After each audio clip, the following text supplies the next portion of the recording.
நீங்கள் இது வரைக்கும் பார்த்துக்கிட்டு இருக்க உலகம் வேறு, நாங்கள் சொல்கிற உலகம் வேறு. இந்த உலகம் இது வரைக்கும் இந்த ஆதார கல்வியை சொன்னிச்சு, யோக கல்வியை சொன்னிச்சு, அதை சொன்னிச்சு, இது எல்லாம் சொன்னிச்சு.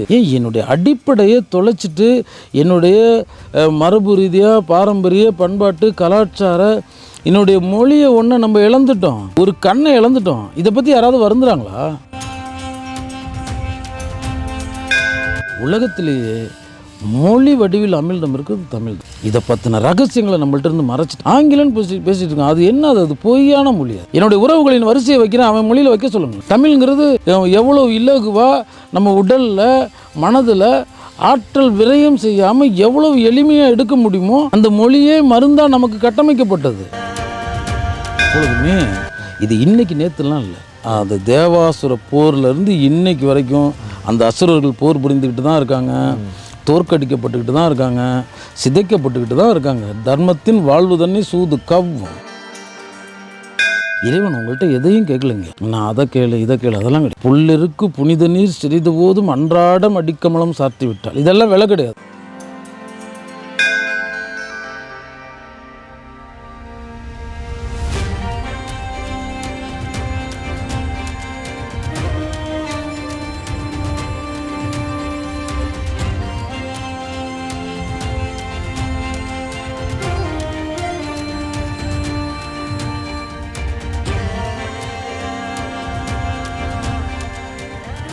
பதினெண்டு சித்தர்கள் காலந்தோறும் மகான்கள் நிறைய விஷயம் சொல்லிட்டே வராங்கய்யா. ஆனால் மக்கள் அப்படியே தான் இருக்காங்க. அது காலங்கள் வாடிய பயிரை கண்ட போகிறோம் வாடினேர் சொன்னார், கடைசியாக கடைவிரித்தேன் கொள்வாரேன்னு சொல்லிட்டு போயிட்டாங்க. இல்லை, நாங்கள் கடைப்பொருள் இல்லை. இந்த ஒட்டுமொத்த உலக அரங்கத்தில் ஈரான்லேருந்து இந்தியம் எங்கும் செல்லாத இடம் கிடையாது. இங்கே எல்லாரும் கடைவிரித்து விற்கிறதுக்கு நாங்கள் இங்கே வரவே இல்லை. நீ வராதன்னு தான் சொல்கிறோம். அவன் அருள் இருப்பேன், அவன் உள்ளபடியே உன்னை ஆசீர்வதித்தானா நீ நிழலை கூட அண்ட முடியும்னு சொல்கிறேன். நீ வராதுன்னு நான் பகிரங்கமாக சொல்கிறேங்க. வேண்டாம். சிவன் அவன் என் சிந்தையில் நின்றதனால் அவன் அருளாலே அவன் தாள் வணங்கி. நீங்கள் இது வரைக்கும் பார்த்துக்கிட்டு இருக்க உலகம் வேறு, நாங்கள் சொல்கிற உலகம் வேறு. இந்த உலகம் இது வரைக்கும் இந்த ஆதார கல்வியை சொன்னிச்சு, யோக கல்வியை சொன்னிச்சு, அதை சொன்னிச்சு, இது எல்லாம் சொன்னிச்சு. வாய்ப்பாடுன்னு ஒன்று சொன்னிச்சு, வாய்ப்பாடுது. மனக்கணக்குன்னு ஒன்று இருக்கா இல்லையா? அந்த மனக்கணக்குன்னா என்ன, மனநம்னா என்ன, மனப்பாடம்னா என்ன, இந்த கணக்கையே தொலைச்சிட்டாங்க. ஐயா இப்போ எண்ணும் எழுத்தும் கண்ணனத்தகம் வான் பொய்த்தாலும் தான் பொய்க்கா வள்ளுவம் முறைத்த நம்ம குருநாதன், நம்மளுடைய திருநாதன், நம்ம வேத நாயகன் அவர் தான் வச்சுக்கோங்க. அப்போ எண்ணும் எழுத்தும் கண்ணனத்தகன்னா உங்கள் தமிழினுடைய எண்ணம் உங்களுக்கு தெரியுமா? தெரியாதுல்ல. ஏன் மறந்தீங்க? எப்படி இழந்தீங்க? என்னுடைய அடிப்படையை தொலைச்சிட்டு என்னுடைய மரபு ரீதியாக பாரம்பரிய பண்பாட்டு கலாச்சார என்னுடைய மொழியை ஒன்று நம்ம இழந்துட்டோம், ஒரு கண்ணை இழந்துட்டோம். இதை பற்றி யாராவது வருந்துறாங்களா? சொல்லுங்க. இது இப்படியே கடந்து போகிறது இல்லை, சவம் இல்லை. நம்ம நல்லா தெரிஞ்சுக்கணும், நம்ம சவம் கிடையாது, நம்ம ஒன்றும் படுநோயாளி கிடையாது. நமக்கு என்ன குறைச்சலுங்கிற எல்லாம் கச்சிதமாக இறைவன் படைச்சிருக்கான். நம்ம அவர்கள் மாயை ஏற்படுத்தின மாயையில் அலங்காரத்தில் அவர்கள் திணித்தல நீங்கள் போய்கிட்டு இருக்கீங்க. ஆங்கிலம் பேசிகிட்டு இருக்கோம். அது என்ன? அது பொய்யான மொழி, அது பொய்யானது தான். என்னுடைய உறவுகளின் வரிசையை வைக்கிறேன், அவன் மொழியில் வைக்க சொல்லுங்களேன். என்னோடய உறவுகள் எண்ணிக்கையுடைய வரிசைகள் வைக்கிறேன், அவன் மொழியில் வைக்க சொல்லுங்களேன். அது அவ்வளோதான். அவன் அது ஒரு வியாபார மொழி. இது எல்லாத்தையும் பந்தப்படுத்துறதுக்காக இதன் பெயரால் நான் ஏன் மொழியை நான் ஏன் இழக்கணும்? இன்றைக்கி அதுக்கு முயற்சி செய்யலாம்ல. என்னுடைய இந்த தலைமுறைக்கு நான் கொண்டு போகலாம்ல. இது அப்படியே தொடரும்ல. அதை பற்றி யாராவது சிந்திக்கிறாங்களா? அது என்ன இல்லைங்க, அது ஒரு மந்திரம். அது தமிழ்ங்கிறது எவ்வளோ இலகுவாக நம்ம உடலில் மனதில் ஆற்றல் விரயம் செய்யாமல் எவ்வளவு எளிமையாக எடுக்க முடியுமோ அந்த மொழியே மருந்தாக நமக்கு கட்டமைக்கப்பட்டது. அமிழ்தம்ங்கிறது வேற ஒன்றும் கிடையாது, அது ஒரு தத்துவம். அமிழ்தம் அதுக்குள்ளார இருக்கு. எது? தம் எனும் தன்மைக்குள் நீ அமிழ்ந்து போகும்போது நீ அமிழ்தம் எழுதுகிறாய். சொல்லுக்குள்ளே எல்லாம் இருக்குது, அதை தெரிஞ்சுக்கணும். இவங்க பாட்டுக்கு ஆனந்தம்னா ஆனந்தம்னு ஒன்று இல்லை. அண்டம் ஆனந்தம் அடைகிறார். அண்டம் ஆனவன் ஆனந்தம் அப்படின்னா ஒரே முடிவு எடுத்துடுறது. இங்கே இது எல்லாம் முடிஞ்சதுக்கு அப்புறமேட்டுக்கு இனி நான் வேறொரு முடிவு எடுக்க மாட்டேன்னு முடிவில்லாத முடிவு எவன் எடுக்கின்றானோ, அதில் எவன் நிலை பெறுகிறானோ அவன் தான் ஆனந்தம் அடைய முடியும். அமிழ்தம்னா தனக்குள்ளே அமிழ்ந்து போகிறது, அவ்வளோதான். தமிழ்ங்கிற வார்த்தையை பாருங்கள், அமிழ்தம். அதாவது விண்ணகத்து அமரர்கள் கையில் திரவ பொருளாக இருக்குது, தவத்தில் ஞானத்தில் தவ பொருளாக இருக்குது. உலகத்திலேயே மொழி வடிவில் அமிழ்தம் இருக்குது தமிழ் தான். இதை பற்றின ரகசியங்களை நம்மள்ட்ட இருந்து மறைச்சிட்டாங்க. ஐயா நீங்கள் நம்ம பயன்படுத்திக்கிட்டு இருக்க தமிழாங்கய்யா, அதெல்லாம் கிளம்புன இடம் வேறங்கய்யா. அது ஏன் தன்னை சீர்திருத்தம் பண்ணிச்சுன்னு யாராவது சிந்திச்சாங்களா? அந்த கேள்வி உங்களுக்குள்ளே கேட்டு பாருங்களேன். என்னுடைய மூல மொழி இருக்குது. இது வந்து நான் அப்படியே தன்னை அந்த சொல்லு தான் அப்படியே மாறுதுங்கிற மாதிரி அந்த எழுத்து மாறிடுச்சு, மாற்றிட்டாங்க. ஏன்னா அந்த ஞானம் நம்ம இடத்துல இருந்து பறிக்கப்பட்டது. நம்மளுடைய அத்தனை சாஸ்திரங்களையும் சகலத்தையும் நிலைநிறுத்தி வைத்திருந்தார்கள். அதனால் அந்த மொழியையும் நம்மள்கிட்ட பறிச்சுட்டாங்க. இன்றைக்கி அந்த எண்ணெயும் பறிச்சுட்டாங்க அப்படின்னா இதனுடைய புகழை கெடுப்பதற்கு காலம் தொட்டு இங்கே ஒரு கூட்டம் 1000 வருடமாக போராடினதுங்கிறது உண்மை, சத்தியம். இதெல்லாமே அத்தனையும் சாஸ்வதம். இதெல்லாம் திட்டமிட்டு புகழ் பொறுக்க மாட்டாதவங்க இங்கே நமக்கு எதிரடையாக இங்கே களத்தில் இன்றைக்கி அவங்க முகவர்கள் இங்கே அமர்ந்து வேலையை பார்த்துக்கிட்டு இருக்காங்கங்கிறது சத்தியம். இது அவர்களுக்கு எரியும். ஏன் இன்றைக்கி மீட்க முடியாதா? எல்லாம் எத்தனையோ பேர் அதை பற்றின எழுச்சி ஏற்படுத்திக்கிட்டு இருக்காங்களே. இன்றைக்கி உட்காருங்களேன், பாடமாக்குங்களேன். ஏன் வகுப்பில் தான் ஆக்கணுமா? பொது மக்களுக்கு ஆக்குங்களேன்.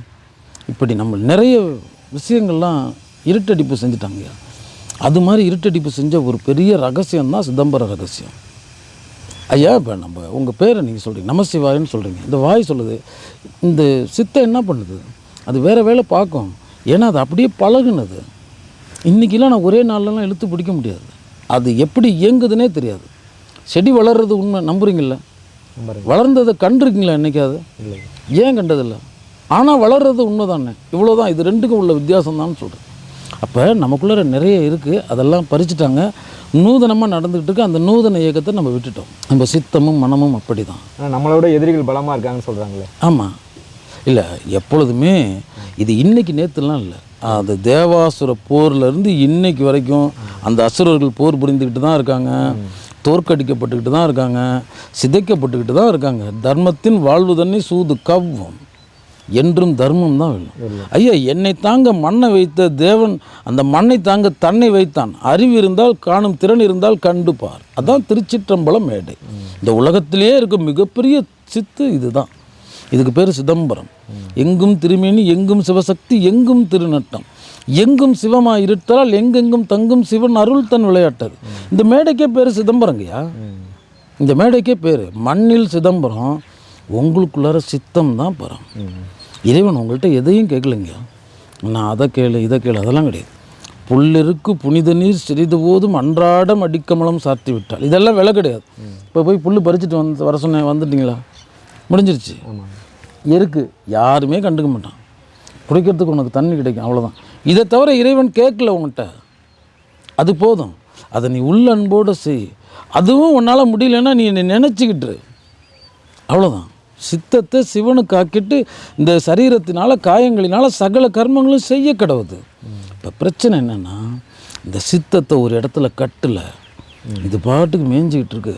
எந்தெந்த இடம்லாம் இடைவெளி கிடைக்குதோ இதெல்லாம் போய் இருக்குது. இந்த மனதை 4 விதமாக செலுத்தி இருக்கணுங்கய்யா. 4 போக்கு நமக்குள்ளார இருக்குது. இப்போ அதனால தான் ஒரு மனிதனால் வாகனம் ஓட்ட முடியுது, சகல வேலைகளையும் செய்ய முடியாது. எப்படி ஒரு பிரகாசம் 4 திசைகளிலும், எப்படி ஒரு சப்தம் 4 திசைகளிலும் ஒளிர்கிறதோ பிரகாசிக்கிறதோ, எப்படி சப்தம் செய்கிறதோ, அதே போல் நம்மளும் 4 திசைகளில் போய்கிட்டு இருக்கோம். ஒன்றை மட்டும்தான் பார்த்துக்கிட்டு இருக்கோம். இந்த பக்கத்து நம்ம பார்க்கவே இல்லை. இதை நம்ம கட்டுப்படுத்தணும்.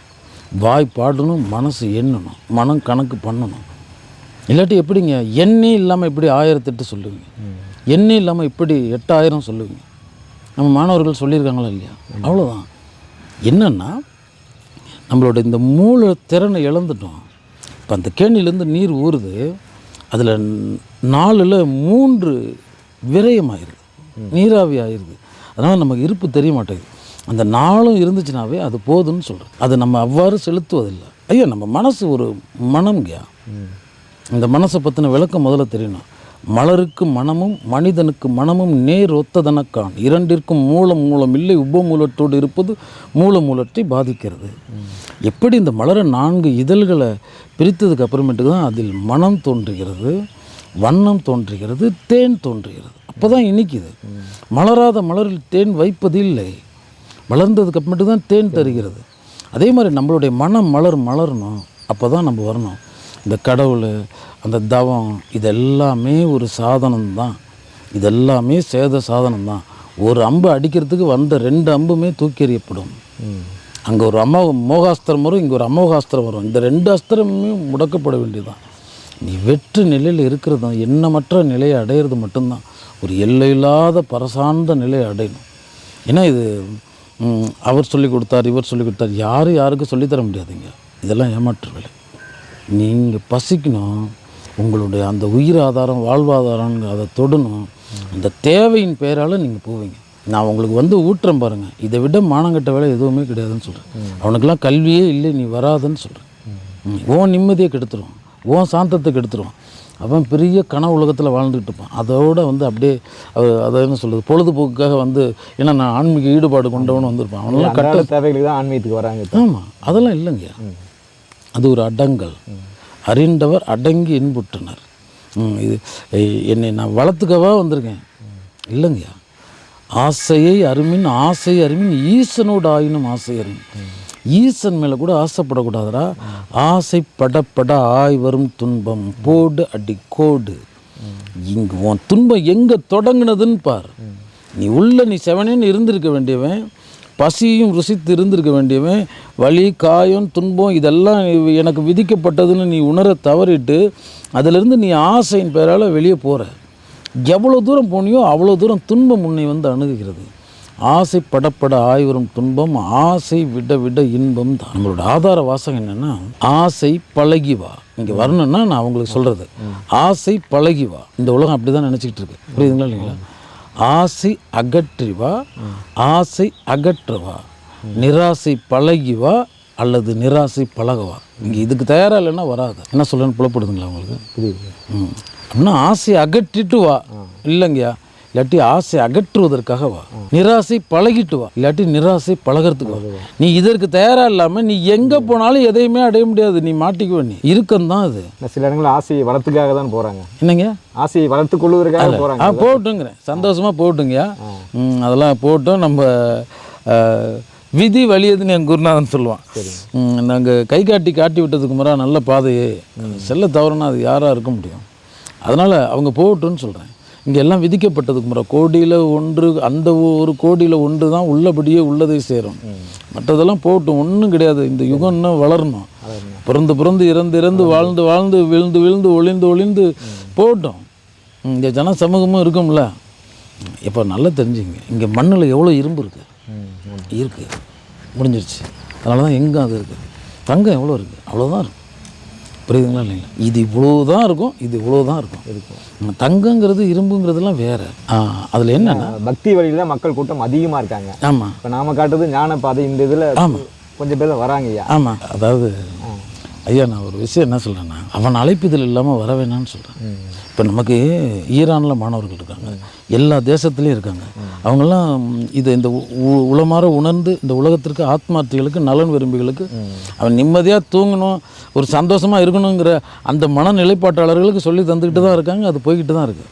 போகுதுன்னு சொல்கிறேன் ஐயா. நம்ம அவனை வலுக்கட்டாயமாக இழுத்துட்டு வந்தால் உதவாதுங்க. எங்கேயாவது ஒரு இடத்துல போய் முட்டிக்கிட்டு நிற்கிங்க. இப்போ எல்லாம் என்ன பண்ணிக்கிட்டு இருக்காங்கன்னா, இந்த கூட்டத்தை கூட்டிக்கிட்டு அதன் பெயரால் நிலச்சிக்கிட்டு இருக்காங்க. தனிமையை விட இந்த ஞான சாதனம் ஒன்று கிடையாதுன்னு சொல்கிறேன்.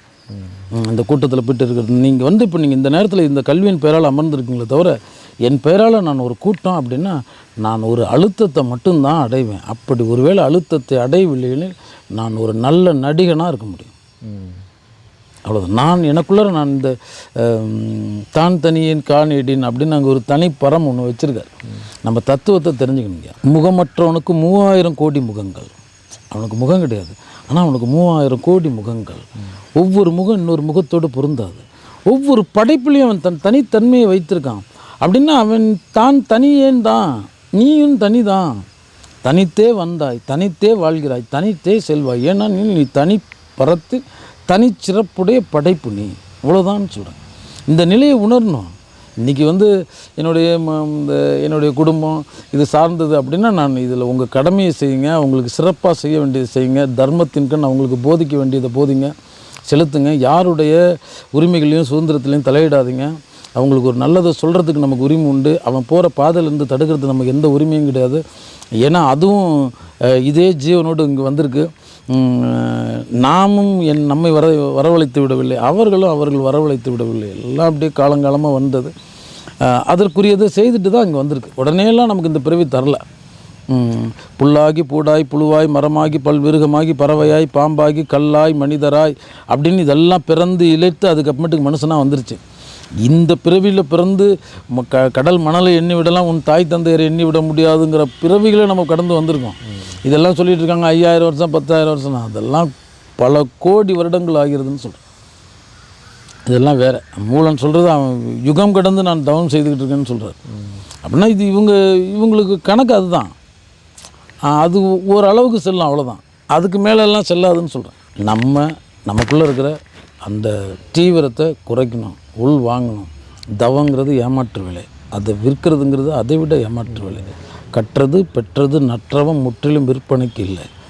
எனக்கு ஒருத்தன் பாதையை காட்டினா நான் உனக்கு காட்டணும். இறை தேடுவதோடு இறையும் தேடு. உன்னை இறைவனை தேடுவதற்காக தான் வச்சான். அந்த எந்திரத்துக்கு ஒரு மூலப்பொருள் தேவை. பசிக்கும் போது தேடு. இந்த பறவையை பாரு, பசிக்கும் பொழுது போகும், எடுத்துகிட்டு வந்துடும். இந்த நிலைக்கு வா. நீ பாட்டுக்கு இந்த மண்ணுங்கிற கட்டமைப்பில் இது வந்துட்டு போகிற, இது ஒரு வாடகை வீட்டில் உட்காந்துட்டு நீ பாட்டுக்கு பாருங்க கண்ணுக்கு எண்ணத்தோடு வரைக்கும்னு சொல்லிக்கிட்டு இருக்கீங்க. இதெல்லாம் நீ பாவம் பண்ணிக்கிட்டு இருக்க, நேரடியாக பாவம் பண்ணிகிட்டு இருக்கேன்னு குருநாதன் சொன்னான். அளவே வளமும் வளத்தளவே பொது நலமும் தீர்மானிக்கிறதுக்குமரா. இந்த அளவில்லாத ஆசை உடையவன் இதெல்லாம் பூட்டி வைக்கிறான், எல்லாம் சேர்த்து வைக்கிறான். இவன் உயிரை போய் எங்கே பூட்டி வைக்கிறான்?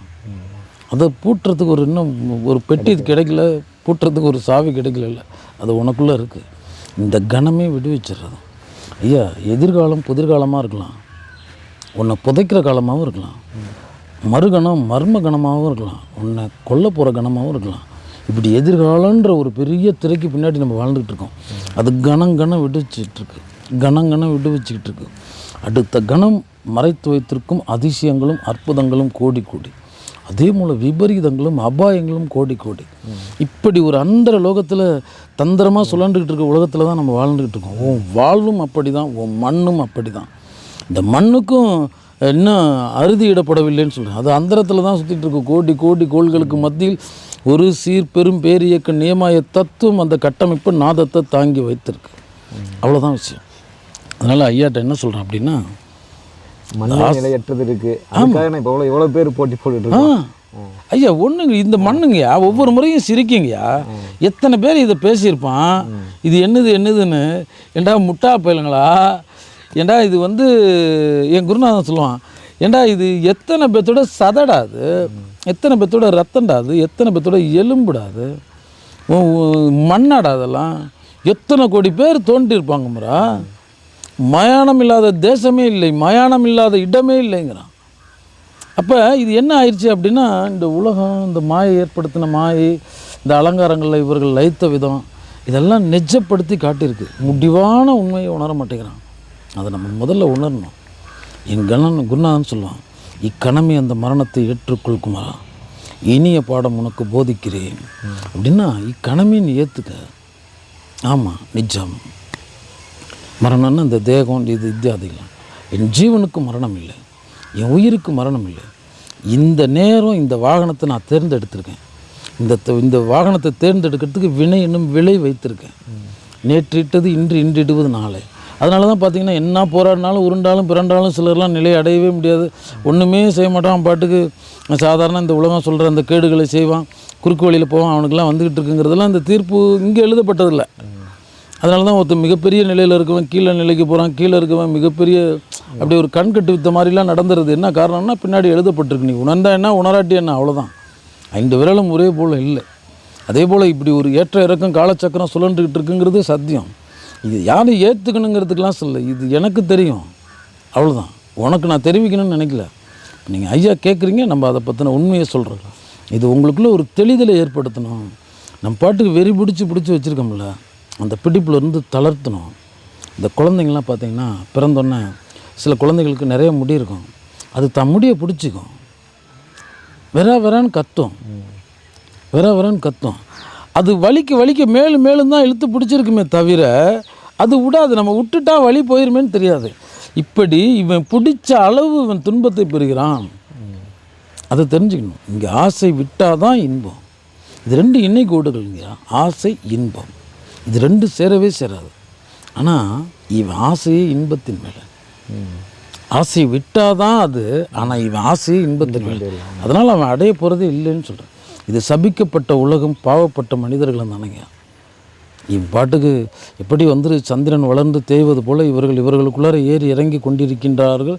இனம் புரியாத இன்பமும் இனம் புரியாத துன்பமும் இவர்களை வாட்டிக் கொண்டிருக்கிறது. கடந்த கால காயங்களும் எதிர்கால கனவுகளும் இந்த கணத்தை தொலைச்சிட்டு வெறுமையாக உட்காந்துருக்கு.